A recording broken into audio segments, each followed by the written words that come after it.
लोग made in India उत्पाद खरीदें और उसे बढ़ावा दें। सुनिए जरा क्या कुछ कह रहे हैं बाबा रामदेव और पीएम मोदी।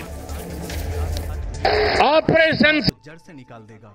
यह दवा मात्र 100 रुपए की कीमत में सेल किया जा रहा है। आजकल हमारे आपके बीच में एक ऐसा चर्म रोग फैल रहा है जो इसी दांत खाज खुजली के कारण होता है, जिसे हम त्वचा रोग कहते हैं। तो आपके लिए लेकर आए हैं रिलीफ गार्ड महत्वपूर्ण उपयोगी दवा।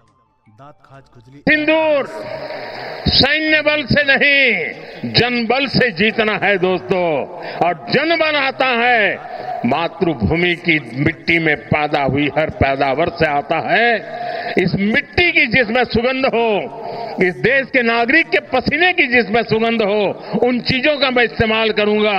अगर मैं ऑपरेशन सिंदूर को जन जन तक घर घर तक लेके जाता हूं, आप देखिए हिंदुस्तान को 2047 के पहले विकसित राष्ट्र बना के रहेंगे और अपनी आंखों के सामने देख के जाएंगे। दोस्तों, प्रधानमंत्री श्री नरेंद्र मोदी जी ने स्वदेशी को अपनाने का आह्वान करके और विकसित भारत बनाने के संकल्प को पूरा करने के लिए जो देश के लिए एक संदेश दिया है, सारे देशवासियों को इस संदेश का सम्मान करना चाहिए और स्वदेशी की व्रत से अनुप्राणित होकर के इन सारी विदेशी कंपनियों की कमर तोड़नी चाहिए। आर्थिक गुलामी, वैचारिक सांस्कृतिक गुलामी और डिजिटल गुलामी का एक नया दौर चल रहा है, और यदि भारत ने इस स्वदेशी के संकल्प को नहीं अपनाया जो प्रधानमंत्री नरेंद्र मोदी जी ने आह्वान किया है, तो रुपए का और अवमूल्यन होगा, जो कि गारंटी के साथ प्रचार किया जा रहा है।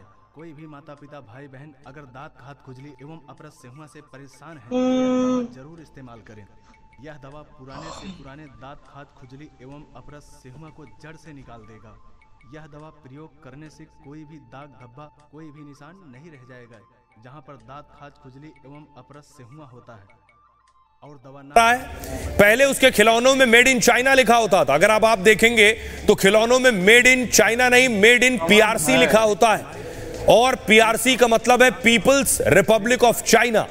लेकिन आम ग्राहक इतनी बारीकी से ध्यान नहीं देता है, सस्ता होने की वजह से ये खिलौना खरीद लेते हैं। दूसरी आने वाली चीन से चीज है त्योहार का सामान। एक समय मूर्तियों में 80% तक चीन की हिस्सेदारी थी।